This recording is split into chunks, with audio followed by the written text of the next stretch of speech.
അന്താരാഷ്ട്ര പ്രശസ്തിയുള്ളതും നിരവധി ഭാഷകളിലേക്ക് വിവർത്തനം ചെയ്യപ്പെട്ടതുമായ men are from Mars women are from Venus എന്ന പുസ്തകമാണ് അദ്ദേഹം നമുക്കായി കരുതി വെച്ചിരിക്കുന്നത്. ജിജി സാറിനെ ഈ പ്ലാറ്റ്ഫോമിലേക്ക് ക്ഷണിക്കുന്നു.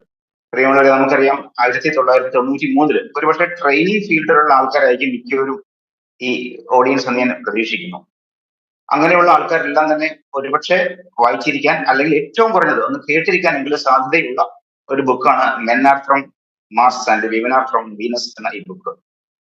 1993 ജോൺ ഗ്രേ എന്ന് പറയുന്ന അമേരിക്കൻ സൈക്കോളജിസ്റ്റ് അദ്ദേഹം രചിച്ച അദ്ദേഹത്തിന്റെ അനുഭവങ്ങളിൽ നിന്നും, അദ്ദേഹത്തിന്റെ കൗൺസിലിംഗ് അനുഭവങ്ങളിൽ നിന്നും അദ്ദേഹം ആർജിച്ചെടുത്ത അറിവുകൾ ഒരു പുസ്തകത്തിന്റെ രൂപത്തിൽ പബ്ലിഷ് ചെയ്തതാണ് ഇത്. ഒരു സെൽഫ് ഹെൽപ്പ് ജാനറിൽ പെടുന്ന ഒരു ബുക്കാണിത്. 1993 ഫസ്റ്റ് പബ്ലിക്കേഷൻ ഉണ്ടായത്. അതിനുശേഷം ഒരു one among the best sellers എന്ന് വേണം നമുക്ക് പറയാവുന്ന ഒരു ബുക്കാണിത്. വിവിധ ഭാഷ, സതീഷ് സാർ സൂചിപ്പിച്ച വിവിധ ഭാഷകളിലേക്ക് ഇത് ട്രാൻസ്ലേറ്റ് ചെയ്തിട്ടുണ്ട്. സ്ത്രീ പുരുഷ ബന്ധം അതിന്റെ ഒരു സയൻസിലേക്ക് ആണ് ഈ പുസ്തകം എത്തി നോക്കാൻ ശ്രമിക്കുന്നത്.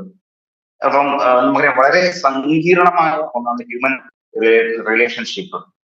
അത് ഒരു സമസ്യയാണ്, അത്ര എളുപ്പത്തിൽ നമുക്ക് പിടികിട്ടുന്നതല്ല. പ്രത്യേകിച്ച് സ്ത്രീയും പുരുഷനും തമ്മിൽ ഒരു വിവാഹ ജീവിതം മുമ്പോട്ട് നയിച്ചുകൊണ്ട് പോകുമ്പോൾ when they are in relationship, നമുക്ക് വിവാഹം എന്ന് തന്നെ വേണമെന്നില്ല, ലിവിങ് ടുഗദർ ഉണ്ട്, റിലേഷൻഷിപ്പിലാണ് എന്നൊക്കെ നമ്മൾ കേൾക്കാറുണ്ട്. അപ്പൊ അങ്ങനെയുള്ള ഒരു സ്ത്രീയും പുരുഷനും ഒരുമിച്ച് ജീവിക്കുമ്പോൾ ഒരു റിലേഷൻഷിപ്പിലാകുന്ന സമയത്ത് സംഭവിക്കാവുന്ന ഒരുപാട് താളപ്പിഴകൾ, ഒരുപാട് പ്രയാസങ്ങൾ, ഒരുപാട് ബുദ്ധിമുട്ടുകൾ, ഒരുപാട് മനസ്സിലാക്കലില്ലായ്മ, അതിനൊക്കെ പ്രായോഗികമായ ചില പരിഹാരങ്ങൾ നിർദ്ദേശിക്കുന്നതിന് വേണ്ടി എഴുതിയ ഒരു ബുക്കാണത്. പ്രായോഗികമായ ഒരു പരിഹാരങ്ങൾ പറഞ്ഞു കൊടുക്കുമ്പോൾ എന്തുകൊണ്ട് എന്നൊരു ചോദ്യം അതിന് പുറകിൽ ഉണ്ടാവുമല്ലോ. എന്തുകൊണ്ടാണ് ഇങ്ങനെ സംഭവിക്കുന്നത്? ആ എന്തുകൊണ്ട് ഇങ്ങനെയൊക്കെ സംഭവിക്കുന്നു, റിലേഷൻഷിപ്പിൽ എന്തുകൊണ്ട് പ്രശ്നങ്ങൾ ഉണ്ടാകുന്നു എന്നതിന്റെ ഉത്തരമായിട്ടാണ് അദ്ദേഹം ഈ പുസ്തകത്തിന്റെ പോയിന്റുകൾ എഴുതിയിരിക്കുന്നത്. അപ്പം മാർസ് ആൻഡ് വീനസ്, അതെന്ന് men are from Mars, M അത് റൈം ചെയ്യുന്നുണ്ട്. Venus, women are from Venus, അതും റൈം ചെയ്യുന്നുണ്ട്. അദ്ദേഹം പറയുന്നതാണ്, പുരുഷന്മാരെല്ലാം മാർസിൽ നിന്നാണ്. മാർസ് എന്ന ശുക്രൻ, മലയാളം ശുക്രഗ്രഹമാണ്. സ്ത്രീകളെല്ലാവരും വീനസ്, ചൊവ്വയിൽ നിന്നുമാണ്. സോറി, കറക്റ്റ്, വീനസ് ശുക്രനാണ് മലയാളത്തിൽ. അപ്പൊ സ്ത്രീകളെല്ലാവരും ശുക്രനിൽ നിന്നും പുരുഷന്മാരെല്ലാം ചൊവ്വയിൽ നിന്നും, അതാണ് അദ്ദേഹം പറയുന്നത്, മാർസ് ആൻഡ് വീനസ്. അപ്പം മാർസിന്റെയും വീനസിന്റെയും ഇടയിലുള്ള ഗ്രഹമാണ് ഭൂമി, എർത്ത്.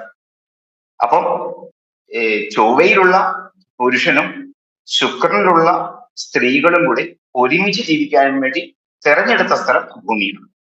അപ്പം രണ്ട് ഗ്രഹത്തിൽ നിന്ന് വരുന്ന രണ്ട് വ്യത്യസ്ത സ്വഭാവമുള്ള ആൾക്കാർ ഒരുമിച്ച് മറ്റൊരു സ്ഥലത്ത് ജീവിക്കുമ്പോഴുള്ള പ്രയാസങ്ങൾ, അതിനെ ഒന്ന് ശാസ്ത്രീയമായി അപഗ്രഥിക്കുവാനും അതിനെ മനസ്സിലാക്കാനുമാണ് ഇദ്ദേഹം ശ്രമിക്കുന്നത്. അപ്പം ഇത് രണ്ടും ഈ മാർസ് വീനസ് മെറ്റഫറാണ്, അതിനെ ഉപയോഗിച്ചിട്ടുണ്ട്. അപ്പം ആ ഹെഡിങ് തന്നെ എത്ര ക്യാച്ച് ആകാനുള്ള കാരണം ഈ മെറ്റഫറിന്റെ ഉപയോഗമാണ്, മാർസിന്റെയും വീനസിന്റെയും ഉപയോഗമാണ്. അതിനെ അദ്ദേഹം ഭംഗിയായി ഉപയോഗിച്ചുകൊണ്ട് ഈ പൊരുത്തക്കേടുകളുടെ കാരണം എന്ന്, അല്ലെങ്കിൽ എന്തുകൊണ്ടാണ് പുരുഷന്മാർ ഇങ്ങനെ പെരുമാറുന്നത്, എന്തുകൊണ്ടാണ് സ്ത്രീകൾ അങ്ങനെ പെരുമാറുന്നത് എന്നതിന്റെ ഉത്തരമായിട്ടാണ് അദ്ദേഹം മാർസിനെയും വീനസിനെയും ഒക്കെ അതിൽ ഉപയോഗിച്ചിരിക്കുന്നത്. അപ്പം നമുക്കറിയാം, ഇപ്പോൾ നമ്മൾ വളരെ അത്ഭുതത്തോടുകൂടിയാണ് കാണുന്നത്, പുരുഷന്മാരെല്ലാവരും ചിന്തിക്കുന്നു, എന്തുകൊണ്ട് സ്ത്രീകൾ എന്നെ മനസ്സിലാക്കുന്നില്ല? എല്ലാ സ്ത്രീകളുടെയും പ്രശ്നം ഈ പുരുഷന്മാർ എന്തുകൊണ്ട് എന്നെ മനസ്സിലാക്കുന്നില്ല. പൊതുവെ ഒരുപാട് ഫാമിലി കൗൺസിലിംഗ് ഒക്കെ ചെയ്തതിന്റെ അനുഭവത്തിൽ സ്ത്രീകൾ എപ്പോഴും പറയുന്ന ഒരു പ്രശ്നമാണ്, എന്റെ ഭർത്താവിന്റെ മനസ്സിൽ ഒരുപാട് സ്നേഹമുണ്ട് എന്ന് എനിക്കറിയാം സാർ, പക്ഷേ ഞാനിത് പ്രകടിപ്പിക്കാതെ ഇതുള്ളിൽ വെച്ചുകൊണ്ട് എന്താ കാര്യമുള്ളൂ.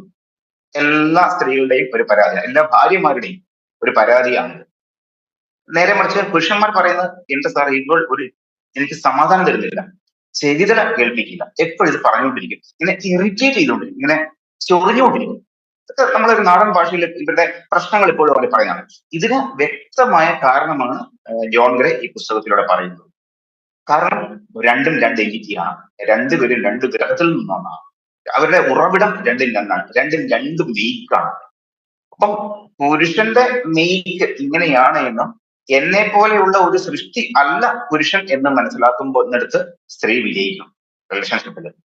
തിരിച്ച് എന്റെ കൂടെ താമസിക്കുന്ന സ്ത്രീ ഞാൻ എന്ന പുരുഷന്റെ മെയ്റ്റ് അല്ല അവളെന്നും അവൾ ടോട്ടലി സെപ്പറേറ്റ് ആയ മറ്റൊരു എൻറ്റിറ്റി ആണെന്നും പുരുഷൻ മനസ്സിലാക്കുമ്പോൾ അവനും വിജയിച്ചു. അപ്പൊ ഈ മനസ്സിലാക്കൽ ആണ് വേണ്ടത്. അതിനുവേണ്ടി അദ്ദേഹം ഇതിനെ കുറച്ച് പോയിന്റ് വൈസ് ഇതിനെ ക്രമീകരിച്ച് വെച്ചിട്ടുണ്ട്. ഇപ്പം ചില ആൾക്കാരുണ്ട് റിലേഷൻഷിപ്പിലൊക്കെ വളരെ മിടുക്കന്മാരുണ്ട്. അവർക്ക് നമ്മൾ പൊതുവെ പുരുഷന്മാർ പറയും കേട്ടോ, അവന് അറിയാം പെണ്ണുങ്ങളെ എങ്ങനെ കൈകാര്യം ചെയ്യണം. അതുപോലെ തന്നെ ഏത് കൊലകൊമ്പനായ, ഏത് വികൃതിയായ, ഏത് തെമ്മാടിയായ പുരുഷനെയും ഇങ്ങനെ കയ്യിൽ കെട്ടിക്കൊണ്ട് നടക്കാൻ ചില സ്ത്രീകൾക്ക് സാധിക്കുന്നുണ്ട്. അത് അസാധാരണമായ അമാനുഷികമായ കഴിവുകളൊന്നുമല്ല. ഇത് മനസ്സിലാക്കുന്നത് കൊണ്ടാണ്. എന്തുകൊണ്ടാണ് പുരുഷൻ ഇങ്ങനെ എന്ന് സ്ത്രീ മനസ്സിലാക്കി കഴിഞ്ഞാൽ എല്ലാം ഓക്കെ ആയി. എന്തുകൊണ്ടാണ് സ്ത്രീ ഇങ്ങനെ എന്ന് പുരുഷൻ മനസ്സിലാക്കിയാൽ അതുകൂടെ ഓക്കെ ആയി. അപ്പം വളരെ നിസ്സാരമായ കാര്യങ്ങൾ അത് കേൾക്കുമ്പോൾ നമുക്കൊന്നും ഇത്രയേ ഉള്ളൂ കാര്യം. ഇതൊക്കെ നമുക്ക് അറിയാവുന്ന കാര്യമല്ലേ? അറിയാവുന്ന കാര്യമാണ്. അറിയാവുന്ന കാര്യം നമ്മൾ മനസ്സിലാക്കാതെ വരുമ്പോഴാണ് ബുദ്ധിമുട്ടാകുന്നത്. ഈ അറിയാവുന്ന കാര്യങ്ങൾ നമ്മൾ പ്രയോഗത്തിൽ കൊണ്ടുവരണം എന്നതാണ് ഇതിൽ പറയുന്നത്. അപ്പം നമുക്കറിയാം ഓരോ ആൾക്കും ഈ ബേസിക് സ്വഭാവം പ്ലസ് അവർ വളർന്നു വരുന്ന സാഹചര്യം, നമ്മളെ സബ്ജക്ടിവിറ്റി എന്നൊക്കെ നിങ്ങൾ സൈക്കോളജിയിലൊക്കെ കേട്ടിട്ടുണ്ടാവും. സബ്ജക്ടിവിറ്റി, ഞാൻ വളർന്നു വന്ന സാഹചര്യം, എന്റെ കുടുംബ പശ്ചാത്തലം, എന്റെ സമൂഹം, ഇതെല്ലാം എനിക്ക് മുന്നിൽ ഒരു വലിയ ഫ്രെയിം ഉണ്ടാക്കി വെച്ചിട്ടുണ്ട്. ആ ഫ്രെയിമിലൂടെയാണ് ഞാൻ ഈ സമൂഹത്തെ മറ്റു വ്യക്തികളെ നോക്കി കാണുന്നത്. ആ ഒരു മഞ്ഞ കണ്ണടയിട്ട് നമ്മൾ നോക്കുമ്പോൾ നമ്മൾ കാണുന്നതെല്ലാം മഞ്ഞ കളറായിരിക്കും. അത് പച്ച ഗ്ലാസ് ഉള്ള കണ്ണടയാണെങ്കിൽ എല്ലാം പച്ച കളറാവും. എന്ന് പറഞ്ഞതുപോലെ തന്നെ ഞാൻ ഇട്ട ഫ്രെയിം ആയിരിക്കില്ല ഒരിക്കലും എന്റെ ഭാര്യ ഈ ലോകത്തെ കാണുന്ന ഫ്രെയിം. അവളുടെ സാഹചര്യം, വളർന്ന സാഹചര്യം ഒക്കെ വ്യത്യാസമാണ്. അതേപോലെ തന്നെയാണ് എല്ലാവരുടെയും. അപ്പൊ അത് സ്ത്രീയും പുരുഷനും തന്നെ വേണമെന്നൊന്നുമില്ല. നമ്മുടെ കൂട്ടുകാർ, നമ്മുടെ കൂടെ താമസിക്കുന്ന ആൾക്കാർ, ഹോസ്റ്റലിൽ താമസിക്കുന്ന സമയത്തും ജോലി സ്ഥലത്തും ഒക്കെ ഇത്തരം ബുദ്ധിമുട്ടുകളൊക്കെ ഉണ്ടാവും. അതിന് കാരണം രണ്ടാൾക്കാരും രണ്ട് ഫ്രെയിമിലൂടെ കടന്നു വരുന്ന ആൾക്കാരാണ്. അവർ ഈ ലോകത്തെ കാണുന്ന വീക്ഷണം, അവരുടെ വീക്ഷണം ഒരു ഫ്രെയിമിലൂടെയാണ്. എന്റെ ഫ്രെയിം ആയിരിക്കില്ല മറ്റൊരാളുടെ. അപ്പം ഈ ബേസിക് ആയ ക്യാരക്ടറും ഒപ്പം ഇതേപോലെ ഈ സബ്ജക്ടിവിറ്റി ഒക്കെ കൂടി ചേരുമ്പോഴാണ് ഓരോ ആൾക്കാരും ഓരോ യുണീക്ക് ആണ് എന്ന് പറയുന്നത്. അപ്പൊ ഇങ്ങനെ യുണീക്ക് ആയ ആൾക്കാർ, പുരുഷന്റെയും സ്ത്രീയുടെയും പ്രത്യേകതകളൊക്കെ അദ്ദേഹം വളരെ ഭംഗിയായിട്ട് ഈ പുസ്തകത്തിൽ പ്രതിപാദിച്ചിട്ടുണ്ട്. അതിലൊന്ന് ഒന്നാമത്തെ ഒരു പോയിന്റ് മുതൽ ഇമോഷണൽ നീഡ്സ് ആണ്. പുരുഷന്റെ ഇമോഷണൽ നീഡ്സ് എന്ന് പറയുന്നത് അവന് വേണ്ടത് ട്രസ്റ്റ് ആണ്, അക്സെപ്റ്റൻസ് ആണ്, അപ്രീസിയേഷൻ ആണ്. അവന് ട്രസ്റ്റ് വേണം. അവന് എപ്പോഴും ട്രസ്റ്റ് വേർതി-ആയ ആൾക്കാരുടെ കൂടെ നിൽക്കുവാനാണ്. ഞാനൊരു കാര്യം പറയുന്ന സമയത്ത് ഇത് കേൾക്കുന്നയാൾ ഇത് മനസ്സിൽ വെക്കുമോ അത് മറ്റൊരാൾ പോയി പറയുന്നു. എപ്പോഴും ഒരു പുരുഷൻ സംസാരിക്കുമ്പോൾ അവന്റെ മനസ്സിന്റെ സന്ദേഹം അതായിരിക്കും. അവൻ അക്സെപ്റ്റൻസ് വേണം. അവന്റെ കൂട്ടത്തിൽ, അവന്റെ സമൂഹത്തിലേക്ക് അക്സെപ്റ്റൻസ്, സ്വീകാര്യത ലഭിച്ചില്ല എങ്കിൽ അവൻ ഫ്രസ്ട്രേറ്റഡ് ആവും. അവന് അതുപോലെ തന്നെ അപ്രീസിയേഷൻ, നല്ലതാണ്, ഇത് നല്ലതാണ്, അവന് പ്രോത്സാഹനം ലഭിക്കണം. എന്നാൽ സ്ത്രീകളെ സംബന്ധിച്ചിടത്തോളം കൂടുതൽ അവർക്ക് വേണ്ടത് അണ്ടർസ്റ്റാൻഡിങ് ആണ്, മനസ്സിലാക്കലാണ്. എന്നെ മനസ്സിലാക്കണം. അപ്പോൾ എന്തുകൊണ്ട് ഒരു സ്ത്രീ ഇങ്ങനെ പറയുന്നു എന്ന് അത് കേൾക്കുന്ന പുരുഷൻ അത് മനസ്സിലാക്കും. അതിന് അവിടെ എന്താ പറയുന്നത്, ഒരു ട്രസ്റ്റ്, അതിനേക്കാളൊക്കെ അതിന്റെ ആ ഇമോഷണലി ഒരു സ്ത്രീക്ക് സമാധാനം കിട്ടുക, സന്തോഷം കിട്ടുക, എന്നെ ശ്രദ്ധിക്കുന്ന ആള് അത് മനസ്സിലാക്കുന്നു, ആ മനസ്സിലാക്കിയതിനെ വൈലേറ്റ് ചെയ്ത് വില കൊടുക്കുന്നു കേൾക്കുമ്പോഴാണ്. എന്നെ മനസ്സിലാക്കുമ്പോഴാണ് എനിക്ക് വില ലഭിക്കുന്നത്. എന്റെ വാക്കുകളുടെ, ഞാൻ എന്തുകൊണ്ട് ഇത് പറഞ്ഞു. ഭാര്യ ഭർത്താവിനെ ഉപദേശിക്കുന്ന സമയത്ത് ഭാര്യയുടെ ഉപദേശം ഭർത്താവ് സ്വീകരിക്കുന്നേ ഇല്ല, തള്ളിക്കളയാണ്. അതാണ് ഏറ്റവും വലിയ പ്രശ്നം. അപ്പം ഭാര്യയുടെ ഉപദേശം കേൾക്കുമ്പോൾ, അത് ചെവിക്കൊള്ളുമ്പോൾ, അത് ഉൾക്കൊള്ളുമ്പോൾ ഭാര്യയ്ക്ക് മനസ്സിലാകുന്നു ഞാൻ ഈ പറയുന്ന കാര്യം എന്റെ പോയിന്റ് എന്റെ പുരുഷൻ അണ്ടർസ്റ്റാൻഡ് ചെയ്യുന്നു, മനസ്സിലാക്കുന്നു. ആ മനസ്സിലാക്കലിലൂടെ പുരുഷൻ സ്ത്രീക്ക് കൊടുക്കുന്നത് ഒരു വിലയാണ്. ആ വിലയാണ് സ്ത്രീ ആഗ്രഹിക്കുന്നത്, അണ്ടർസ്റ്റാൻഡിങ്. രണ്ടാമത്തത് കമ്മ്യൂണിക്കേഷൻ സ്റ്റൈലിനെ പറ്റിയാണ് പറയുന്നത്. രണ്ട് കൂട്ടരുടെയും കമ്മ്യൂണിക്കേഷൻ സ്റ്റൈല് വളരെ വ്യത്യസ്തമാണ്, വിഭിന്നമാണ്. പുരുഷന്മാര് പൊതുവെ അവര് ഡയറക്റ്റ് ആയിട്ട് കമ്മ്യൂണിക്കേറ്റ് ചെയ്യുന്ന ആൾക്കാരാണ്. ഡയറക്റ്റ് ആയിട്ട് കമ്മ്യൂണിക്കേറ്റ് ചെയ്യും. ലോജിക്കൽ ആൻഡ് സൊല്യൂഷൻ ഫോക്കസ്ഡ് ആണ്. അവിടെ കമ്മ്യൂണിക്കേഷൻ ഒക്കെ നേരെ പോകുന്ന രീതിയിലാണ് അതിന് ഒരു ലോജിക്കൽ കണക്ഷൻ ഉണ്ടാവും. പിന്നെ അതെപ്പോഴും ഒരു പ്രോബ്ലം സോൾവിങ്ങിന് വേണ്ടി ഒരു സൊല്യൂഷനെ ഫോക്കസ് ചെയ്തുകൊണ്ടാണ് അവർ സംസാരിക്കുക.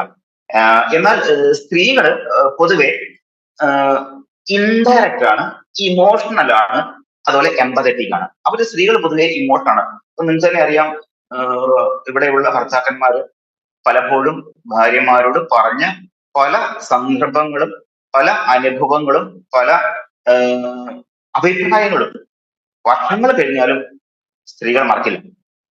പക്ഷെ നമ്മൾ പുരുഷന്മാര് നമ്മൾ അങ്ങനെ പറയേണ്ട സമയത്ത് അങ്ങ് പറഞ്ഞു പോയി, അതിനപ്പുറം വേറെ ഒന്നുമില്ല. സ്ത്രീകൾ ഇതെല്ലാം സ്വീകരിക്കുന്നത് ഹൈലി ഇമോഷണൽ ആണ് സ്വീകരിക്കുന്നത്. അവിടെ അവർ ഓർത്തു നോക്കുന്നത് നമ്മൾ പറയുന്ന കാര്യങ്ങൾ അവർക്ക് ഇമോഷണലി അപ്പീൽഡ് ആയാൽ അവരത് മറക്കില്ല. പ്രത്യേകിച്ച് പുരുഷന്മാർ പറയുന്ന പല കാര്യങ്ങളും മറ്റൊരു സ്ത്രീയെ പറ്റിയാണ് പറയുന്നതെങ്കിൽ ഒരിക്കലും ആ സ്ത്രീകൾ, അത് കേൾക്കുന്ന സ്ത്രീകൾ, നമ്മുടെ റിലേഷൻഷിപ്പിലുള്ള നമ്മുടെ പങ്കാളി അത് ഒരിക്കലും മറക്കില്ല. അതിന് കാരണം ഒരു പുരുഷൻ ഒരു സ്ത്രീയെ പറ്റി പറയുന്ന സമയത്ത് ആ സ്ത്രീ കേൾക്കുന്ന നമ്മുടെ പങ്കാളി, ജീവിത പങ്കാളി ഇമോഷണലി ആണ് അതിനെ സ്വീകരിക്കുക. അതുകൊണ്ട് തന്നെ നമുക്ക് വൈകാരികമായി നമ്മളെ ഉലച്ച ഫ്രസ്ട്രേറ്റഡ് ആയ ഒരു കാര്യവും പൊതുവെ നമ്മൾ മറക്കാറില്ല. അതുകൊണ്ട് തന്നെ ഈ സ്ത്രീകൾ മറക്കാറില്ല. അത് എത്ര വർഷങ്ങൾ കഴിഞ്ഞാലും അന്ന് നിങ്ങൾ ഇങ്ങനെ പറഞ്ഞില്ലേ, ഇന്ന് ഞങ്ങൾ അങ്ങനെ പറഞ്ഞില്ലേ എന്നുള്ള കാര്യങ്ങളൊക്കെ പറയും. അതിന് ബെസ്റ്റ് എക്സാമ്പിൾ ആണ് ഈ മിഥുനം എന്ന് പറയുന്ന ഒരു മോഹൻലാൽ സിനിമയിൽ മോഹൻലാലും ഉർവശിയും തമ്മിലുള്ള റിലേഷൻഷിപ്പിൽ മോഹൻലാല് ഉർവശിയെ പ്രണയ വിവാഹമാണ്, കല്യാണം കഴിച്ചു. കല്യാണത്തിന് ശേഷം മോഹൻലാല് ജീവിതത്തിന്റെ പ്രാരാബ്ദങ്ങൾക്കിടയിൽ, തിരക്കിനിടയിൽ ഉർവശിയെ വേണ്ടതുപോലെ, ഉർവശി ആഗ്രഹിക്കുന്നത് പോലെ ഉർവശിയെ പരിചരിക്കാനോ ഉർവശിയുടെ കൂടെ ഇരിക്കാനോ കൂടാത്തത് കൊണ്ട് തന്നെ ഉർവശി ഫ്രസ്ട്രേറ്റഡ് ആവുന്നു. അപ്പൊ ഉർവശി ഇങ്ങനെ ഓരോ കാര്യങ്ങളും അന്ന് പ്രേമിക്കുന്ന സമയത്ത് അന്ന് അങ്ങനെ പറഞ്ഞില്ലായിരുന്നു, ഇന്ന് ഇങ്ങനെ പറഞ്ഞില്ലായിരുന്നു നമുക്ക് എടുത്തെടുത്ത് ചോദിക്കുന്നുണ്ട്. അപ്പൊ മോഹൻലാലിന്റെ മനസ്സിൽ ഇത് പറഞ്ഞ കാര്യങ്ങളൊന്നുമില്ല. കാരണം മോഹൻലാൽ പറഞ്ഞതൊക്കെ കുറച്ചും കൂടെ എന്താ ഡയറക്റ്റ് ആയിട്ട് ലോജിക്കലാണ്, അന്നേരത്തെ ലോജിക്ക് അനുസരിച്ചാണ് പറഞ്ഞത്. പക്ഷെ അത് സ്വീകരിച്ച് ഉർവശിയുടെ കഥാപാത്രം, ആ സ്ത്രീ കഥാപാത്രം അതിനെ ഹെവി ഇമോഷണൽ ആയിട്ടാണ് സ്വീകരിച്ചത്. അതാണ് ഈ കമ്മ്യൂണിക്കേഷൻ സ്റ്റൈലുള്ള വലിയ വ്യത്യാസം. പിന്നെ മൂന്നാമതായിട്ട് പറയുന്നത് ഈ കോപ്പിംഗ് മെക്കാനിസമാണ്, അഡ്ജസ്റ്റ്മെന്റ് മെക്കാനിസമാണ്. ആ ഒരു സാഹചര്യങ്ങളെ എങ്ങനെയാണ് അഡ്ജസ്റ്റ് ചെയ്യുക എന്നുള്ളത്. Men often withdraw in their cave. പുരുഷന്മാര് അവരുടെ ഗുഹയിലേക്ക് കയറും ഒരു പ്രശ്നം വന്നു കഴിഞ്ഞാൽ. എന്ന് പറഞ്ഞാൽ ആ ഗുഹയിലേക്ക് കയറുന്നതാണ്, ഗുഹ എന്ന് പറഞ്ഞാൽ ഒളിച്ചോട്ടമല്ല, അവന്റെ ഉള്ളിൽ അവനായിട്ട് നിന്നുകൊണ്ട് ഒരു പ്രശ്നം വന്നു കഴിഞ്ഞാൽ പുതിയ പുരുഷന്മാർ അങ്ങനെ വലിയ ഷെയർ ചെയ്യാറില്ല, ഇവൻ ജീവിത പങ്കാളിയോട് പറയാറില്ല. കാരണം അവന്റെ ഒരു രീതി, അവന്റെ മേക്ക് എന്ന് പറയുന്നത് സ്വയം എന്നെ കൊണ്ട് തന്നെ ഇത് ചെയ്യാൻ സാധിക്കും, ഞാൻ തന്നെ ചെയ്യും, ഞാനത് മറ്റൊരാളോട് പറഞ്ഞ് എന്റെ ഈ പ്രശ്നം മറ്റൊരാളിലേക്ക് എത്തിക്കണ്ട. ഞാനൊരു പ്രശ്നം ഷെയർ ചെയ്യുന്ന സമയത്ത് ജീവിത പങ്കാളിയോട്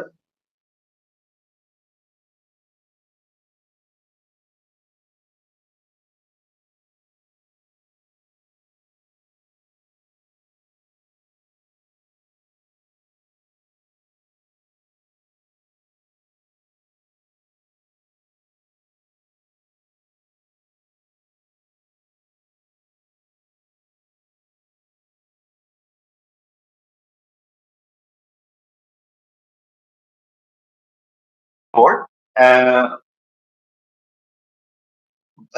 ആ സ്വസ്ഥത നശിപ്പിച്ചത് കൊണ്ട് സ്ത്രീ വരുന്നു അങ്ങോട്ട്. കാരണം സ്ത്രീയെ സംബന്ധിച്ചിടത്തോളം അവളുടെ പ്രശ്നം അവൾക്ക് എക്സ്പ്രസ് ചെയ്തേ പറ്റൂ. അപ്പം എക്സ്പ്രസ് ചെയ്യാൻ വരുന്ന, പ്രകടിപ്പിക്കാൻ വരുന്ന വാക്കുകളോ ഫീലിങ്ങോ സ്വീകരിക്കാൻ എന്റെ ജീവിത പങ്കാളിയായ പുരുഷൻ തയ്യാറല്ല എന്ന് പറയുമ്പോഴാണ് അവിടെ പ്രശ്നം ഉണ്ടാകുന്നത്. ഇങ്ങനെ എന്തൊരു മനുഷ്യനാണ്, എന്തുകൊണ്ട് എന്നെ മനസ്സിലാക്കുന്നില്ല, ഞാൻ ഇത്രമാത്രം ആകുലതയോടെ വേറെ ഏതോ ലോകത്തിരിക്കുന്നു. അപ്പൊ വേറെ ഏതോ ലോകത്തിരിക്കാനുള്ള കാരണം പുരുഷന്റെ ഒരു പ്രശ്നമാണ്. ആ പുരുഷന് ഇതേപോലെ പറയുവാൻ സാധിക്കില്ല.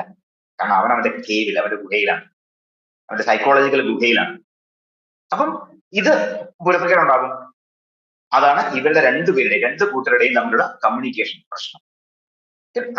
അടുത്ത പോയിന്റ് ആയിട്ട് പറയുന്നത് ലവ് ലാംഗ്വേജസ് ആണ്. ഇവരുടെ സ്നേഹം എങ്ങനെയാണ് അവർ എക്സ്പ്രസ് ചെയ്യുന്നത്. ഞാൻ പറയല്ലേ, ഈ പൊതുവെ ഫാമിലി കൗൺസിലിംഗ് ചെയ്യുന്നവർക്കൊക്കെ അറിയാം, ഏതൊരു സ്ത്രീയുടെയും പരാതി തന്റെ പുരുഷന് എന്നോട് സ്നേഹമില്ല എന്നുള്ളതല്ല. അങ്ങനെയുള്ള കേസുകൾ ഉണ്ടാവും. എന്നാൽ പോലും പൊതുവെ സ്നേഹമില്ല എന്നുള്ളതല്ല, ഇതിയാന്റെ മനസ്സിലുള്ള സ്നേഹം ഇങ്ങനെ പ്രകടിപ്പിക്കുന്നില്ല സാർ എന്നാണ് അവരുടെ പ്രശ്നം. ഇത് പറയില്ല, നിങ്ങളുടെ മനസ്സിൽ മുഴുവൻ സ്നേഹമുണ്ട്, എന്നോടുള്ള സ്നേഹമുണ്ട്, പക്ഷെ ഇതിങ്ങനെ ഉള്ളിൽ എവിടെയോ വെച്ചേക്കുന്നു. ഇതിങ്ങനെ ഉള്ളിൽ വെച്ചിട്ട് എന്താ കാര്യം, അതിനോട് പറയണ്ടേ. സ്ത്രീ അങ്ങനെയല്ല, അത് പ്രകടിപ്പിക്കും. സ്ത്രീ നന്നായിട്ട് പ്രകടിപ്പിക്കും. ആ സ്ത്രീ നന്നായിട്ട് പ്രകടിപ്പിക്കുന്നതിന്റെ ഭാഗമായിട്ടാണ് ഒരു പുതിയ രീതിയിലുള്ള ഭക്ഷണം ഉണ്ടാക്കിക്കൊണ്ട് സ്ത്രീ തന്റെ എല്ലാ കഴിവ് ഉപയോഗിച്ചുകൊണ്ട് താൻ പഠിച്ച എല്ലാ അറിവ് ഉപയോഗിച്ചുകൊണ്ട് നല്ല രീതിയിലൊരു സാമ്പാർ ഉണ്ടാക്കി കൊണ്ടുപോയി തന്റെ ഭർത്താവിന് കൊടുത്തിട്ട് ഭർത്താവിന് വിളമ്പി കൊടുത്തിട്ട് സ്ത്രീ ഇങ്ങനെ വളരെ പ്രതീക്ഷയോടെ കാത്തിരിക്കുകയാണ്. ഇത് കഴിക്കുമ്പോൾ എന്റെ ഭർത്താവ് എന്നെ നോക്കി ഇത് കൊള്ളാം കേട്ടോ എന്ന് പറയുന്നു.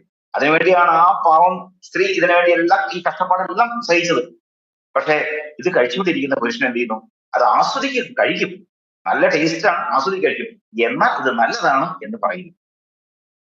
അപ്പൊ ഇത് പറയാത്തടത്തോളം കാലം സ്ത്രീക്ക് ദേഷ്യമാണ്. കാരണം സ്ത്രീ അത് ആവശ്യപ്പെടുന്നു, അവളുടെ മനസ്സ് അത് ആവശ്യപ്പെടുന്നു. അത് പുരുഷന്മാര് ജന്മം കണ്ടത് പറയുകയില്ല.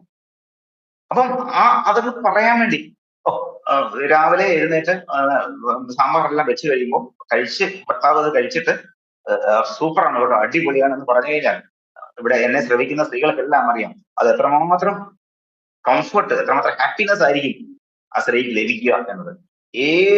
ഞാൻ പലപ്പോഴും കണ്ടിട്ടുണ്ട്. ഇപ്പം ആരെങ്കിലും വന്നു കഴിഞ്ഞാൽ ഇപ്പം എന്റെ ഞങ്ങളുടെ വീടിനടുത്തുള്ള ഒരു വലിയൊരു VIP ആണ്. അപ്പൊ അദ്ദേഹം ഒരു രാഷ്ട്രീയക്കാരനാണ്. അതെ, പല വീടുകളിലൊക്കെ ചെന്ന് കഴിഞ്ഞാൽ അദ്ദേഹത്തിന്റെ ഒരു മെയിൻ പ്രത്യേകത ഭക്ഷണം കഴിച്ചു കഴിഞ്ഞാൽ നേരെ അടുക്കളയിലേക്ക് ചെല്ലും. അടുക്കളയിലേക്ക് ചെന്ന് കഴിഞ്ഞിട്ട് അത് ഉണ്ടാക്കിയത് ആരാണെന്ന് അന്വേഷിക്കും. അത് ഉണ്ടാക്കിയ ആ സ്ത്രീയോട് സംസാരിക്കും, നല്ലതാണെന്ന് പറയും. അപ്പൊ ആ സ്ത്രീകൾക്ക് അത് ഭയങ്കര ഇഷ്ടമാണ്. അപ്പം ഇങ്ങനെ ഇദ്ദേഹം ചെന്ന വീട്ടിലെ ഒരു സ്ത്രീ മറ്റൊരാളോട് പറഞ്ഞതാണ്, സാധാരണ ആൾക്കാർ വന്നിട്ട് ഭക്ഷണം കഴിച്ചിട്ട് കഴുകി പോകുന്നവരല്ല ഇദ്ദേഹം ഭക്ഷണം കഴിച്ചിട്ട് എന്നോട് വീട്ടിൽ വന്നിട്ട് നല്ലതാണ് അതിന്റെ അഭിപ്രായം പറഞ്ഞിട്ട് പോകും. ഇത് കേവലം ഭക്ഷണത്തോടുള്ള അഭിപ്രായം എന്ന് പറയുന്നത് ഒരു എക്സാമ്പിൾ മാത്രമാണ്. അതിന് വലിയ എന്താ പറയുക ആഴമുണ്ട്. എല്ലാ കാര്യത്തിലും ഇങ്ങനെ ആയിരിക്കണം. അങ്ങനെയാണെങ്കിലോ ഒരു സംശയം വേണ്ട, നമ്മുടെ ആ റിലേഷൻഷിപ്പിന്റെ ഒരു ഭംഗി അല്ലെങ്കിൽ അതിന്റെ ആ ഡെപ്ത് വളരെ മനോഹരമായിട്ടുണ്ടാകും. നമ്മൾ പലപ്പോഴും കാണാതെ ചിലരൊക്കെ നമുക്ക് അസൂയ തോന്നുന്ന രീതിയിലുള്ള റിലേഷൻഷിപ്പ് ജീവിതത്തിലെ ഇതുവരെയും ഞാൻ പലപ്പോഴും ഈ രക്ഷിതാക്കളെ ക്ലാസ് എടുക്കുന്ന സമയത്ത് ചോദിക്കും, വഴക്കുണ്ടാക്കാത്ത ജീവിത പങ്കാളികൾ ഇവിടെ ഉണ്ടോ എന്ന് ചോദിക്കുമ്പോൾ അപൂർവം ചില കേസിലൊക്കെ ചിലർ കൈമുക്കും. അപ്പൊ അവർ ജീവിതത്തിൽ വഴക്കുണ്ടാക്കിയിട്ടേ ഇല്ല. വഴക്കുണ്ടാക്കാതിരിക്കാനുള്ള കാരണം എന്റെ പുരുഷന്മാരെല്ലാം എന്റെ സ്ത്രീകളെ സംബന്ധിച്ചോളം സ്ത്രീകൾ വിചാരിക്കുന്നത് എങ്ങനെയാണ്? എന്റെ പുരുഷൻ മാസത്തിൽ നിന്ന് ഒന്നതാണ്. പുരുഷന്മാരെന്താ വരുന്നത്? എന്റെ ഭാര്യ, എന്റെ ജീവിത പങ്കാളി വീനസിൽ ഒന്നതാണ്. രണ്ടും രണ്ട് എൻറ്റിറ്റിയാണ് എന്ന് മനസ്സിലാക്കി ഈ കാര്യങ്ങളൊക്കെ ജീവിതത്തിൽ അപ്ലൈ ചെയ്യുന്ന ആൾക്കാരാണ്. അതുകൊണ്ടാണ് അവർക്കത് സാധിക്കുന്നത്, വഴക്കുണ്ടാക്കാതെ ഇരുന്നെങ്കിൽ. അല്ലാത്തവരെല്ലാം നോർമലി അഭിപ്രായ വ്യത്യാസം വരും. സ്ത്രീകളാണെങ്കിൽ എക്സ്പ്രസ് ചെയ്യുന്ന സമയത്ത് ആ എക്സ്പ്രഷൻ പലപ്പോഴും പുരുഷന്മാർക്ക് ഇഷ്ടപ്പെടുകയില്ല. അപ്പൊ സ്വാഭാവികമായിട്ടും കലഹമുണ്ടാവും, പ്രശ്നമുണ്ടാവും. അപ്പൊ ഈ ലവ് ലാംഗ്വേജ് എന്ന് പറയുന്നത് പുരുഷന്മാർ എപ്പോഴും അവരുടെ ഒരു രീതി ത്രൂ ദെയർ എക്സ്പ്രഷൻസ് ആണ്. അവരത് എക്സ്പ്രസ് ചെയ്യും, ആക്ഷൻസിലൂടെയാണ്. While women show through words. സ്ത്രീകൾക്ക് അത് എപ്പോഴും കേട്ട് ആ ചെവിയുടെ അടുത്ത് കേട്ട് അതിനെ സെൻസ് ചെയ്യാനാണ് ഭയങ്കര ആഗ്രഹം. അപ്പം ഏത് റിലേഷൻഷിപ്പിലും ഇത് വളരെ ആവശ്യമാണ്. പുരുഷന്മാര് പലപ്പോഴും ആഗ്രഹിക്കുക എന്നെ പോലെ എന്റെ ജീവിത പങ്കാളി. കാരണം എനിക്ക് ആക്ഷൻസ് ആണ് ഇഷ്ടം. പക്ഷെ അതേപോലെ ആ രീതിയിലേക്ക് എന്റെ പ്രതീക്ഷയ്ക്കൊത്ത് എന്റെ ജീവിത പങ്കാളി അങ്ങ് എത്തുന്നില്ല. അപ്പൊ സ്വാഭാവികമായിട്ടും എന്താണ്? ഫ്രസ്ട്രേഷൻ ആവും. ആഗ്രഹത്തിനൊത്ത് തന്റെ പങ്കാളി ഉയരാതെ വരുമ്പോൾ പ്രശ്നമാണ്. അതിന് കാരണം ഇത്രയേ ഉള്ളൂ, സ്ത്രീകൾ അങ്ങനെയുള്ള മേക്കല്ല. അവരത് കേൾക്കുന്നതാണ് ഇഷ്ടം. നമ്മുടെ പ്രേമസല്ലാപങ്ങൾ, പ്രേമം നിറഞ്ഞ വാക്കുകൾ, സ്നേഹം നിറഞ്ഞ വാക്കുകൾ, ഇഷ്ടം നിറഞ്ഞ വാക്കുകളൊക്കെ കേട്ട് അതിലിങ്ങനെ അഭിരമിക്കാനോ രസിക്കാനോ ഒക്കെയാണ് പൊതുവെ സ്ത്രീകൾക്ക് ഇഷ്ടം. പക്ഷെ പുരുഷന്മാർ ദേ നീഡ് ആക്ഷൻസ്. അവര് പ്രവൃത്തികളിലൂടെ അതിനെ കൊണ്ടുവരാൻ വേണ്ടി, എക്സ്പ്രസ് ചെയ്യാൻ വേണ്ടി ശ്രമിക്കുന്ന ആൾക്കാരാണ് പൊതുവെ പുരുഷന്മാർ. ഇനി അടുത്തത് പൊതുവെ കോൺഫ്ലിക്റ്റ്, സംഘർഷങ്ങളൊക്കെ എങ്ങനെയാണ് പരിഹരിക്കുന്നത് അതിലേക്ക് പോകുമ്പോൾ men often try to fix problems while women seek understanding and value. പ്രശ്നം പരിഹരിക്കണം എന്ന് തന്നെയാണ്, അതിന് പരിഹാരം ആണ് അതിന്റെ അൾട്ടിമേറ്റ് എയിം. പക്ഷേ സ്ത്രീകളെ സംബന്ധിച്ചോളം അണ്ടർസ്റ്റാൻഡിങ്, കൂടുതൽ മനസ്സിലാക്കലാണ്. ഇപ്പൊ നമ്മളൊക്കെ പലപ്പോഴും എനിക്ക് തോന്നിയിട്ടുണ്ട്, നമ്മൾ ഈ ചില കാര്യങ്ങളൊക്കെ പുരുഷന്മാരെക്കാളും ചില ഏരിയയിൽ സ്ത്രീകൾ ഭയങ്കര പവർഫുൾ ആണ്. അവര് ഭാവിയിൽ ചില സ്ത്രീകളുടെ ആശങ്കകൾ ഒക്കെ പലപ്പോഴും കറക്റ്റ് ആവും. ഇപ്പൊ നമ്മൾ കരുതിയേ ഇത് ഇവിടുന്ന് എങ്ങനെ പറയാം, പക്ഷെ ഇവര് കാര്യങ്ങളെ കൂടുതൽ നമ്മളെക്കാളും കുറച്ചുകൂടെ അനാലിറ്റിക്കൽ സ്കിൽസ്, നമ്മളെക്കാളും പുരുഷന്മാരെ കൂടുതലും കുറച്ച് അനലിറ്റിക്കൽ സ്കിൽസ് ഒക്കെ പൊതുവെ സ്ത്രീകൾക്ക് കൂടുതലാണ്. കാരണം അവര് കാര്യങ്ങളെ മനസ്സിലാക്കി പോകുന്നവരാണ്. നമ്മൾ പെട്ടെന്ന് മുറിരണ്ട് എന്ന രീതിയിൽ പോകാനാണ് പൊതുവെ പുരുഷന്മാർക്ക് താല്പര്യപ്പെടുന്നത്. കാരണം നമുക്ക് വേണ്ടത് ഡയറക്റ്റ് സൊല്യൂഷൻ ആണ്. സ്ത്രീകൾ അങ്ങനെ സ്റ്റെപ്പ് ബൈ സ്റ്റെപ്പ് ആയിട്ട് അനലൈസ് ചെയ്തിട്ട് അതിനെ അണ്ടർസ്റ്റാൻഡ് ചെയ്തിട്ട് അതിന്റെ ഒരു പരിഹാരത്തിലേക്ക് പോകാൻ വേണ്ടി ശ്രമിക്കുമ്പോൾ പുരുഷന്മാർ കുറച്ചുകൂടെ ഫാസ്റ്റ് ആണ്. കാരണം പണ്ടേ നമ്മൾ ആക്ഷൻ ഓറിയന്റഡ് ആണ്. കാരണം നമ്മള് പണ്ടേയുള്ള പോരാളികളാണ്. നമ്മുടെ ഒരു ഹിസ്റ്റോറിക്കൽ മേക്ക് അങ്ങനെയാണ് പുരുഷന്മാർ. പണ്ട് കാലം തൊട്ടേ നമ്മുടെ സമൂഹത്തെ രക്ഷിക്കുന്നതിന് വേണ്ടി സ്ത്രീകള് കുഞ്ഞുങ്ങളെ നോക്കി സമൂഹത്തിന്റെ വലിയൊരു ഉത്തരവാദിത്വം ആ രീതിയിൽ നിർവഹിക്കുമ്പോൾ താൻ അടങ്ങുന്ന സമൂഹത്തെ കായികമായിട്ട് ശത്രുക്കളിൽ നിന്ന് രക്ഷിക്കേണ്ട ആവശ്യം വരുന്നത് പുരുഷന്മാർക്കാണ്. അതുകൊണ്ട് തന്നെ പുരുഷൻ എപ്പോഴും എന്താണ് മെൻ ഓഫ് ആക്ഷൻസ് ആണ്. പുരുഷന്മാരെപ്പോഴും ആക്ഷന്റെ ആൾക്കാരാണ്. അവർ പ്രവർത്തിക്കുന്ന ആൾക്കാരാണ്. അവർ യോദ്ധാക്കളാണ്. അവർ പടപുരുതി വന്നവരാണ്. അവർ കായികമായി ശത്രുക്കളെ നേരിട്ട് അങ്ങനെ വരുന്നതുകൊണ്ട് തന്നെ കാര്യങ്ങളൊക്കെ വളരെ ഫാസ്റ്റ് ആയിരിക്കും. എന്നാൽ സ്ത്രീ അങ്ങനെയല്ല, വളരെ സാവകാശം. ഒരു കരയുന്ന കുഞ്ഞിനെ ക്ഷമാപൂർവം പരിപാലിച്ച് അതിന്റെ കരച്ചിൽ നിർത്തുവാൻ സ്ത്രീകൾക്കുള്ള കഴിവ് അപാരമാണ്. അതായത് ഒരു 10 കഴിവ് പുരുഷന്മാർക്കില്ല. ഒരു കുഞ്ഞ് കരയുമ്പോൾ കുഞ്ഞിനെ താലോലിച്ച് അതിനെ കരച്ചിൽ നിർത്തി അതിനെ സമാധാനത്തിൽ ഉറക്കുവാൻ സ്ത്രീകൾക്ക് സാധിക്കും. കാരണം ഇത് ഹെറിഡിറ്ററി, കാലാകാലങ്ങളായിട്ട് ഈ സ്കില്ല് ആർജിച്ച് വന്നതാണ്. അതിന്റെ ഒരു ഇവല്യൂഷൻ അങ്ങനെയാണ്. പുരുഷന്മാരെ ചെയ്യില്ല. നേരെ മറിച്ച് പുറമേ നിന്ന് വരുന്ന ഒരു ശത്രുവിനോട് നേരിടാൻ വേണ്ടിയുള്ള പുരുഷന്റെ സ്കില്ല് അത് ഫിസിക്കലി അല്ലെങ്കിൽ മറ്റൊരു രീതിയിലാണെങ്കിൽ പോലും നമ്മുടെ കുടുംബത്തിൽ ഒരു പ്രശ്നം വന്ന സമയത്ത് അതിനെ കായികമായി നേരിടാൻ, പുറത്തുപോയി നേരിടാൻ വേണ്ടി സ്ത്രീകളെക്കാളും ശക്തി പുരുഷന്മാർക്കാണ്. എന്നാൽ അതിന്റെ ഒരു അനാലിസിസ് നടത്തിയിട്ട് അതിനെ ഇങ്ങനെ അപഗ്രഥിച്ചിട്ട് ഇങ്ങനെയൊക്കെ വരാം, അങ്ങനെയൊക്കെ ഉണ്ടാകും കാര്യകാരണ സഹിതം അതിനെ മനസ്സിലാക്കാൻ വേണ്ടിയുള്ള സ്കില്ല് കൂടെ, അനലിറ്റിക്കൽ സ്കില്ല് കൂടുതലും പൊതുവെ സ്ത്രീകൾക്കാണ് എന്നാണ് പൊതുവെ നമ്മൾ കണ്ടതും ഈ പുസ്തകത്തിലും അതിനെപ്പറ്റിയാണ് സൂചിപ്പിക്കുന്നത്. പിന്നെ അടുത്താണ് ഒരു intimacy. Men need space and independence. ഒരു ഇന്റിമസി, വളരെ ഇന്റിമസി ആകാൻ വേണ്ടി പുരുഷന് വേണ്ടത് സ്പേസ് വേണം, ഇൻഡിപെൻഡൻസ് വേണം. പക്ഷേ സ്ത്രീകൾക്ക് ക്ലോസ്നെസ് ആൻഡ് കണക്ഷൻ,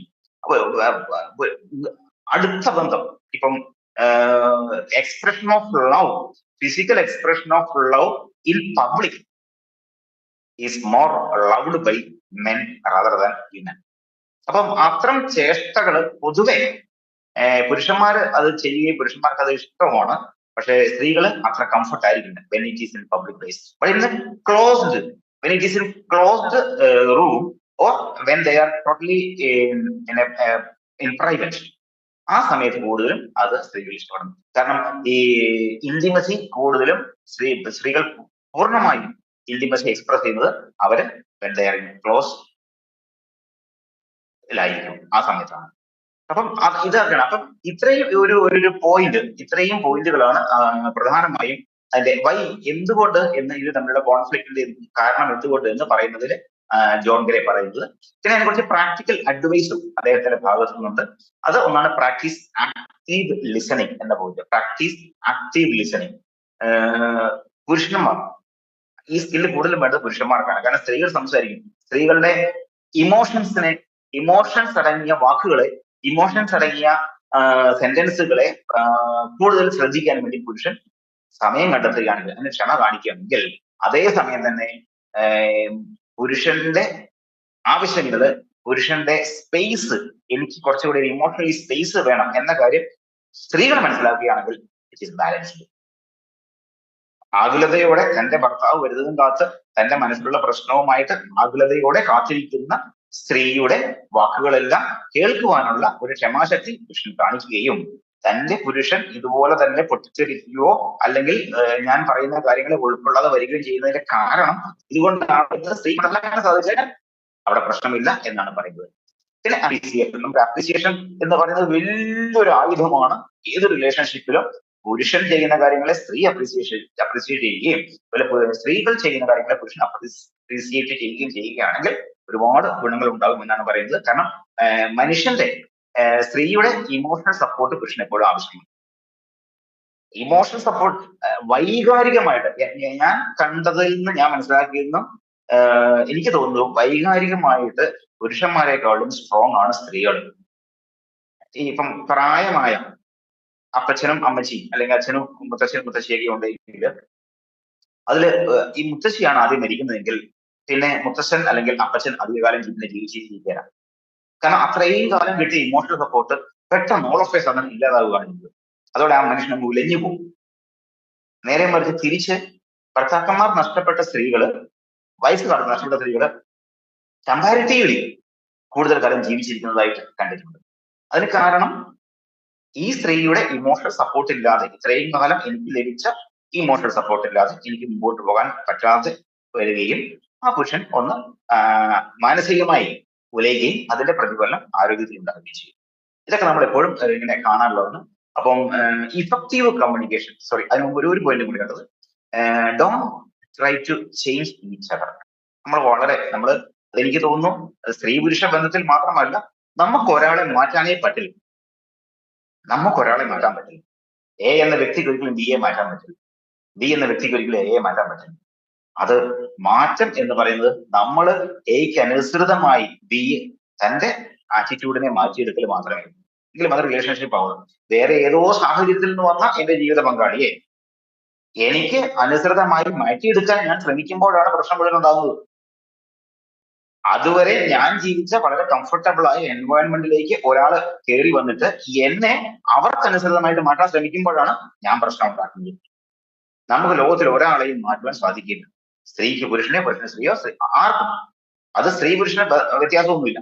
ആർക്കും ആരെയും മാറ്റാൻ പറ്റില്ല എന്ന പരമപ്രധാനമായ ആ സത്യം അത് നമ്മൾ മനസ്സിലാക്കിയാൽ തന്നെ ഒരുപാട് പ്രശ്നങ്ങൾക്ക് പരിഹാരമായി. പിന്നെ ഒരു ലാസ്റ്റ് ഒരു പ്രാക്ടിക്കൽ പോയിന്റ് ആയിട്ട് അദ്ദേഹം പറയുന്നത്, കമ്മ്യൂണിക്കേറ്റ് ഇഫക്റ്റീവ് കമ്മ്യൂണിക്കേഷൻ ആവശ്യമാണ് സ്ത്രീ പുരുഷ ബന്ധത്തില്. പ്രത്യേകിച്ചും നമ്മൾ എന്താ പറയുന്നത്, ഐ സ്റ്റേറ്റ്മെന്റ് ഉപയോഗിക്കുക ഇൻസ്റ്റെഡ് ഓഫ് യു എന്നാ പറയുന്നത്. നീ കാരണം അങ്ങനെ അത് പറയാതെ യു സ്റ്റേറ്റ്മെന്റ് എപ്പോഴും കുറ്റപ്പെടുത്തലാണ്. ഐ സ്റ്റേറ്റ്മെന്റോ നമ്മൾ ഏൽക്കലാണ്. ഞാൻ അങ്ങനെയാണ്, ഞാൻ ഇങ്ങനെയാണ്. അത് നമ്മൾ കുറച്ചുകൂടെ നമ്മൾ സ്വയം ഏൽക്കുകയാണ്, നമ്മൾ സമ്മതിക്കുകയാണ്. അപ്പൊ കുറ്റപ്പെടുത്തൽ, യു സ്റ്റേറ്റ്മെന്റുകൾ പരമാവധി ഒഴിവാക്കിക്കൊണ്ട് സ്വീകാര്യത നമ്മൾ കൊണ്ടുവരികയാണെങ്കിൽ ഐ ഞാനാണ് ഓക്കെ എന്ന് പറഞ്ഞു കഴിഞ്ഞാൽ അതിന് വലിയൊരു സമാധാനം ആ റിലേഷൻഷിപ്പിൽ ഉണ്ടാവും എന്നാണ് ജോൺ ഗ്രേയുടെ അഭിപ്രായം. അപ്പം ഈ പുസ്തകത്തിന്റെ ഒരു ക്രക്സ് ഇതാണ്, കുറച്ച് പോയിന്റ്സ് എന്തുകൊണ്ട് എന്ന കുറച്ച് പോയിന്റ്സ്. എന്തുകൊണ്ട് സ്ത്രീയും പുരുഷനും ഇങ്ങനെ, അതിന്റെ കാരണം, അവരുടെ ബിഹേവിയർ എന്തുകൊണ്ടാണ് വ്യത്യാസപ്പെട്ടിരിക്കുന്നത്. അപ്പം അതിനെ മാറ്റിയെടുക്കാൻ വേണ്ടിയുള്ള പ്രാക്ടിക്കലായ അഡ്വൈസ്. നല്ല ലിസണിങ്ങിന്റെ ആവശ്യമുണ്ട്, നല്ല അപ്രീസിയേഷൻ കൊടുക്കണം. പിന്നെ മറ്റൊരാളെ മാറ്റാൻ വേണ്ടി ഒരിക്കലും ശ്രമിക്കരുത്, അത് നമുക്ക് സാധിക്കില്ല. പിന്നെ effective communication, use I language instead of you language എന്ന പോയിന്റ്. ഈ 4 പ്രാക്ടിക്കൽ പോയിന്റ്സ് കൂടെ ഓർക്കുകയാണെങ്കിൽ നമുക്ക് ഈ ബുക്കിലെ ക്രക്സ് എന്ന രീതിയിൽ എടുത്തിട്ട് ഈ ബുക്സിന്റെ അവസാനം ഒരു ലവ് ലെറ്റർ, മറ്റൊന്നുമില്ല, കൗൺസിലിംഗ് ചെയ്തൊരു പരിപാടിയാണ്. സ്ത്രീയെയും പുരുഷനെയും, ഇപ്പൊ ഭാര്യയും ഭർത്താവുമാണെങ്കിൽ, റിലേഷൻഷിപ്പിലുള്ള ആൾക്കാരാണെങ്കിൽ അവരെ 2 റൂമിൽ ഇരുത്തിയിട്ട് ആദ്യം ഈ സ്ത്രീ അല്ലെങ്കിൽ ഭർത്താവിനോട് പറയുന്നു ഇവർ ചെയ്ത കുറ്റങ്ങളൊക്കെ ഒരു പേപ്പറിൽ എഴുതാൻ പറയുന്നു.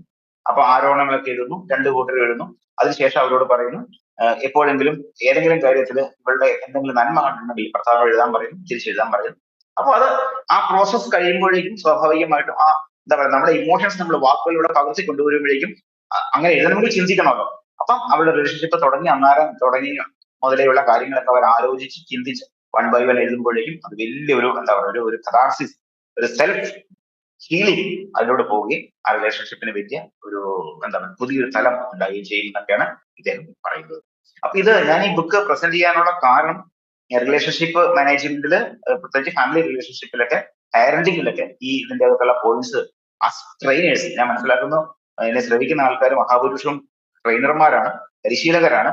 അപ്പം അങ്ങനെയുള്ള ആൾക്കാർക്ക് സ്വാഭാവികമായിട്ടും ട്രെയിനിങ്ങിൽ ഇത് ഉപയോഗിക്കാൻ സാധിക്കും. ഇതൊരു ബേസ് പോയിന്റ് എന്ന രീതിയിലാണ് ഇതിനെ എടുക്കേണ്ടത്.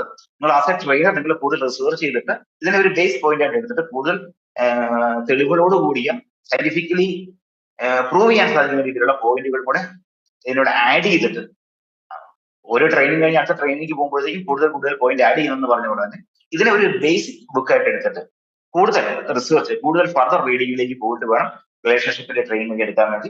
റിലേഷൻഷിപ്പ് ട്രെയിനിങ് എടുക്കുന്ന സമയത്ത് സ്വാഭാവികമായിട്ടും ഈ ബുക്ക് അതിന്റെ ഒരു ബേസിക് എന്ന രീതിയിൽ ഒരുപാട് നിങ്ങളെ ഉപകരിക്കും.